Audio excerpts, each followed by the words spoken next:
So it looks like another combat patrol might be on its way out. The price seems to have been circulated for the Horus Heresy Saturnine box set. We might get some more reveals and sneak peeks at the upcoming Tacoma Open, and this week's Rumour engine has rather a lot in common with some Space Wolf pieces. Let's do a big roundup of Warhammer 40k news and rumours.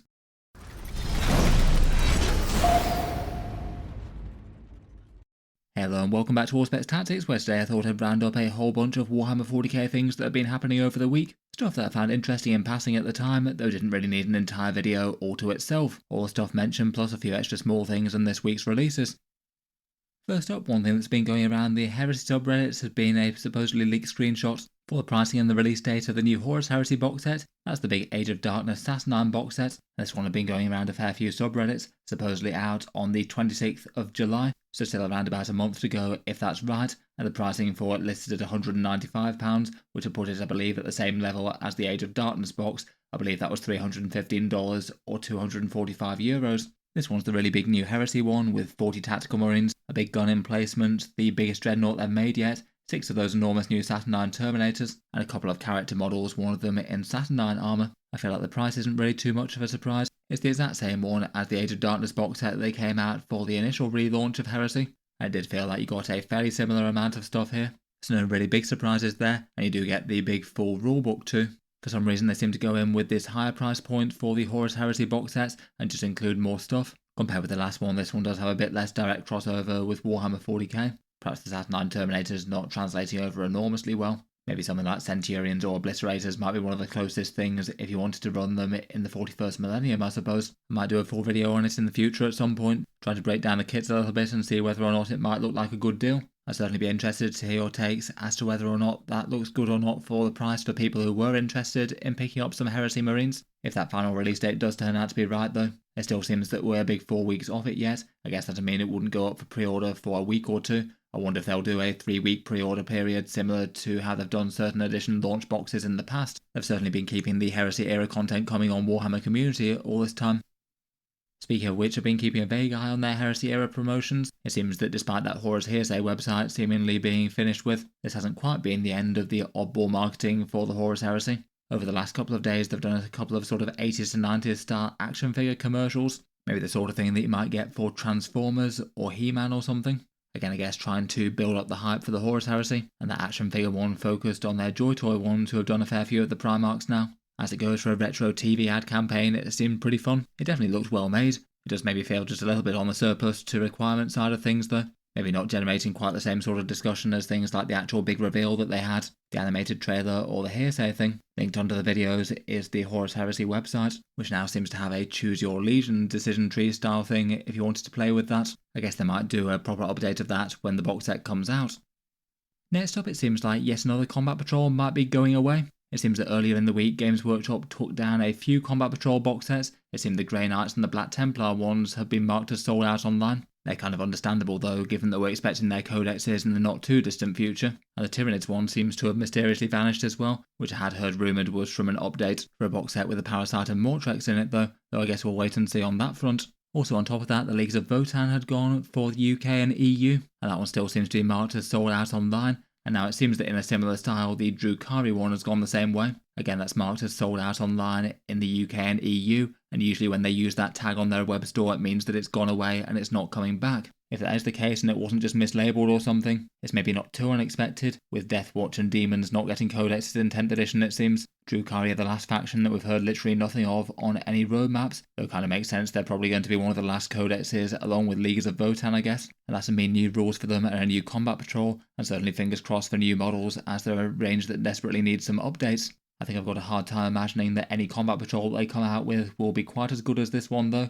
It's got a fairly decent discount on the kit separately. There aren't too many Combat Patrol boxes that have 4 mainline units and a character. They often tend to be a character with 3 units, or if there's more then it might be multiple characters. I feel like the balance of units in this one was particularly good as well. Raider, Cabalite Warriors, Incubi and Archon are all staples. And the Ravager is quite a nice one to add in as another really quite big bit of plastic, and a fairly nice straightforward unit to use with some direct firepower. It still looks like it's on full sale in the US, Canada, Australia and New Zealand. I'm sure in the UK there'll be plenty of places that still have it at discount, but might be a bit of a heads up that it won't be around all that much longer if you were dead set on getting this one at some stage. Before we move on, I'll just give a quick shout out to today's video sponsor, in Baron of Dice. They're a high quality dice maker based in the USA. They made some fancy dice for the channel a while back and asked to sponsor some regular videos. Their basic idea is to have an absolutely enormous range of dice, a whole bunch of which could tie in well with certain themes and tropes found in all sorts of miniature armies out there. So if you collect any one faction in Warhammer 40k or beyond, there might well be designs that are appropriate enough for the army. A lot of the dice designs have the choice between rounded and squared corners. In general, they tend to be well balanced and roll well. The merch ones they made for the channel were certainly really quite good quality, and a typical offering for them would be $32 or £29 for 25 dice, and a carry case to put them in. There'll be links down in the video description if you'd like to take a look over their range, and there's a code ALLSPECS for 5% off if you wanted to pick something up from them. They also have the channel logo dice as well, so feel free to check those out if you want some fancy dice with a channel symbol on. But in any case, there'll be links down in the video description, and a big thank you to them for sponsoring this one. Next up, for the next of Games Workshop reveal shows, they had an article on Thursday talking about the Tacoma Open. That's the next one of Games Workshop's regularly scheduled grand tournaments over in the USA, both a big competitive Warhammer 40k event, though quite a lot of other events going alongside. This one's around the 17th to the 20th of July, and if they do a reveal show on these, it usually tends to be on the first day, so that would be the 17th. And on the description for their event, they list it as an amazing weekend filled with sneak peeks, gaming, shopping and hobby events. For the majority of the world who aren't going to that event though, the most interesting thing on that list are the sneak peeks, so using language that at least pretty strongly implies a reveal show, and on their event description they describe it as having Thursday night festivities, so again seems at least fairly likely that that will be happening on their usual day at the start of the tournament weekend. If so, that'll mean just under 3 weeks until another big reveal show. They'll probably still take it with a grain of salt as to whether or not it actually happens. They had the other one billed for the Dallas one, I believe, and then decided to change their schedule seemingly at the last sort of minute, given that they had actually booked space for it and had a reveal show that they were going to do. And then it seems like they released a whole bunch of Warhammer 40k things on random Monday previews instead, and shifted the day and did a Horus Heresy preview instead. So just completely changed up what they'd normally do. I've seen at least 2 or 3 places online that have been sharing the event ticket with the Drukhari on it. As Drukhari haven't had a Codex yet, it's not impossible that they could reveal something for the Darkkin at that event, but I think it seems unlikely. The ticket itself is absolutely not a clue, as it's the same image that they had for the event last year. And so far it seems more likely that they'll probably go for the Codexes they've at least hinted so far, so the unique stuff for the Space Marine chapters, with the chapter-specific minis and the box sets, and then Leagues of Votann Wave 2, they'd be the next things to expect for 40k, barring any surprises of course. Kill Team's also a big potential as well, given that we've just had the last box set but they haven't revealed the next one yet.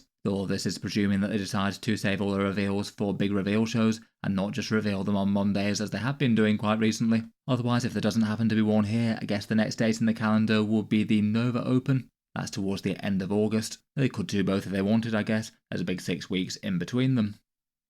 For this week's pre-orders and releases, I was interested to see that the made-to-order shrine statue has got its price now. This one's the Centerpiece Sisters of Battle statue from the Blood and Zeal box set, previously in the Battle Sanctum. And it seems that this one's £25, $40 or €32. And it's one of Games Workshop's made-to-order things where it goes live on their web store and then they ship out boxes of it sometime within the next 180 days. I feel like this one's maybe a rare case of being surprised for the positive for a Warhammer price for once. The statue's really quite a big tall one, and I feel like it's a pretty awesome centerpiece for a battlefield. I was bracing myself for it being around about an extra 50% more price than this, maybe around the sort of £35 or $60 kind of mark, similar to some other Killzone expansion ones. I had a look at eBay, and with some short supply on Blood and Zeal, I saw a fair few people who'd been selling the statue for around about £45 or $50 or so. So going direct seems like it's likely to be the cheapest way to get one. I wouldn't be too surprised if that's a fairly popular one relative to some of their other limited releases. It did seem that there's some good interest in it, and just interesting to see the price of it being the exact same as, say, a standard Warhammer 40k character. It's less money than a Space Marine captain would be. Otherwise, for the wider Space Wars release, it seems that at least compared with normal, Games Workshop have tended to have better stock of a bunch of this, or at least giving out more to the discount retailers. That's just anecdotally from what I've heard though. It seems that for those who wanted quite a few of the copies of the models, a lot more was provided compared with, say, a bunch of the more recent Battle Forces or Launch box sets. It looks like the one that's been sold out in a few places is Logan Grimnar. Lots of people keen to get their hands on the Chapter Master of the Space Wolves, despite his hefty $70 or £44 price tag. Seems that despite people reporting that they wanted to pick up drop pods more than him, at least in my polls on the channel, they haven't been quite as fast to fly off the shelves. I don't know if that's partly just due to being slightly less exciting or urgent to have models, or maybe people waiting for the datasheet for them that's likely to be coming sometime in the next week or so. I guess in the long run they might have a fair bit of relevance to a bunch of Space Marine chapters as opposed to just one though. Taking a look at a bunch of the channel affiliate discount retailers, really quite a good chunk of them still have good stock of most of the Space Wolf kits. In the EU it looks like Taschengeldieb in Germany still has copies of Logan Grimnar at time of recording. In Canada, both Toy Snowman and Fenris Workshop still have them. In the UK, Firestorm Games still seems to have Logan. Both Gap Games and Warhouse in Australia seem to have him too. And as ever, US demand seems to be particularly high. Wargame Portal seems to have sold out of Logan despite having quite a lot of copies of him. They still seem to have the drop pods for 15% off though. I'll leave those links down in the video description if you'd like to check any of them out, and purchases through them help to support the channel too. Sticking with the Space Wolves, and the rumour engine earlier in the week looks like it could well be for a Space Wolf model. Basically, Games Workshop revealed what could potentially be a fairly nondescript scabbard for a sword or combat knife, but it's one that just particularly fits well with recent Space Wolf releases, such as the Wolfguard Head Taker and his combat knife here on his belt, and also looks really quite similar in style to this combat knife on a Firstborn Bloodclaw. If it's not Space Wolves, then it certainly looks very, very similar to them. Other than that, though, it's fairly nondescript, and if Games Workshop did just fancy using the same style of knife, it could be for a vast amount of things, both from 40k or fantasy. I would guess that it's probably Space Wolf, though. Where I saw it discussed, the main thing that was suspected was that it could be a Wolf Scout kill team. Games Workshop had specifically called out Space Wolves as operating in kill teams in the recent Armageddon lore that I reviewed, and they had done that kind of recently as well, talking about World Eater kill teams in the previous lore book for Crusade, and then coming out with the Goremongers shortly after. I believe they've also been rumoured by Chapter Master Valrak as well, and if so then it means that we might well get a new kit for them, and one final expansion of the Space Wolf range for 10th edition, presuming we don't see a Primarch come back later on in the edition of course. While on the subject of Wolf Scouts, I was interested by a couple of pages worth of Space Wolf lore out of the Codex, just a couple of pages that I saw being discussed on the internet in the wake of the recent Space Wolf launch, particularly on the subject of quite a lot of their models becoming Primaris style, but Long Fangs maybe not being one of them. At least at the moment we don't have any Wolf Scouts until they materialise in a preview or something I guess. I'm not sure how much of this was basically just direct lore copy-pasted from previous Space Wolf codexes, but it's certainly the first time that I've seen it and I found it interesting enough. To my understanding, the general idea behind Space Wolves was they start out as Bloodclaws or young and hot-headed berserkers, and when they're more tempered they might become Grey Hunters or Wolf Scouts. So basically the scout role isn't their neophyte and inductee style role similar to some other chapters, and then they become Long Fangs when they're more experienced and long in the tooth. In the past, Long Fangs had Devastator style models. I think they had some past metal models, though then we're using the Devastator kit with some Space Wolf heads and things. It's certainly interesting to see their Codex lore entry where it doesn't really talk about Devastators whatsoever. It states they might fight as aggressors for close range fire support in Gravis armour with Boltstorm or Flamestorm gauntlets. For destroying tanks they might be fielded as Eradicators, or for more longer range things maybe Hellblasters or Desolation squads. Just feels a bit wrong not to have their Devastator squad role observed, as that's basically what they've been the entire time. Maybe they're trying to de-emphasise it. I generally am not sure whether or not Space Marines in general will just have Devastators fully dropped for mono loadout Primaris units, or they'll eventually do a resculpt of these as they've done with the Sternguard Veterans and Terminators. I'm sure people would like to see Devastators updated rather than removed, and hopefully Games Workshop might cotton on to that fact. Otherwise, in their lore page summary, Wolf Scouts are primarily talked about as using Phobos armour. They don't even mention regular Scouts at all, and talk about fielding them as Reavers, Infiltrators, or Eliminators, which again was weird to see. In an insert on the same page, they talked about the Hands of Morkai as well, still mentioned in the lore despite losing their full unit status. Basically specialised Reavers deployed as anti-psyker units, often being formed of Wolf Scouts. Just kind of interesting where Space Wolf lore meets current model sales and what sort of things Games Workshop have for sale and what they don't. Obviously it would be pretty cool to see Games Workshop actually properly redo Long Fangs in the same style as Bloodclaws and Grey Hunters. Does seem kind of unlikely to happen at any time soon though if Space Wolves have just had this enormous release, and certainly less likely while they don't have a Primaris Devastator squad though. Finally, I thought I'd just share one interesting bit. There's maybe more of a rumour about Games Workshop and magnets. First up, in one of the last videos, I just mentioned the Saturnine Dreadnought and how they called attention to the magnet slots for its war gear here. For the Heresy Dreadnoughts, they often sell the upgrade sprues separately, so try and make it deliberately somewhat easy to swap out the guns compared with most kits out there. They mentioned it specifically in their article, which was kind of unusual for them, though I hadn't realised that the Contemptor and Leviathan Dreadnoughts as well also have similar sort of magnet slots, so it's not enormously new for the Heresy, but it I guess is new out of their new rebooted version. I guess them literally selling weapon upgrade sprues separately is the biggest motivation for that to make a special effort for. On top of that, I had heard just one isolated rumour that Games Workshop have been buying a lot of magnets recently. Certain magnets being out of stock in certain bulk sellers, reportedly because Games Workshop is buying them. It would be kind of cool if they tried to make magnetising models a bit more of a mainstream part of the hobby. It's certainly something that lots of people do to be able to swap out weapons and add some mobility to the units as well. It's quite nice to rotate the hip joints of things like big dreadnoughts like this, for example. And does on paper seem like one way that Games Workshop could support their hobby more. Maybe if they made some upgraded kits that are a bit more designed for magnets, and then sell us the magnets to go alongside them, no doubt. I feel like this maybe isn't quite enough evidence to say that's definitely happening though. If the rumour's accurate, then they could still just be buying a whole bunch of magnets to manufacture one product or another. They do make things with magnets, such as those luxury Chaos Codexes with the magnetizable coins they did not so long ago. Certainly would be kind of fun though if this was the first hint of Games Workshop going into magnets in a bigger way. In any case though, let me know all your thoughts on the stuff here. What do you make of the Saturnine price and release date, the Drukhari Combat Patrol potentially going away shortly, next preview shows and Wolf Scout teasers? I look forward to hearing all your thoughts down in the comments. A big thank you to Baron of Dice for sponsoring the video. If you'd like to check out some 40k dice designs, then there'll be links down in the video description. They've got loads of stuff on offer, so feel free to take a look over their range.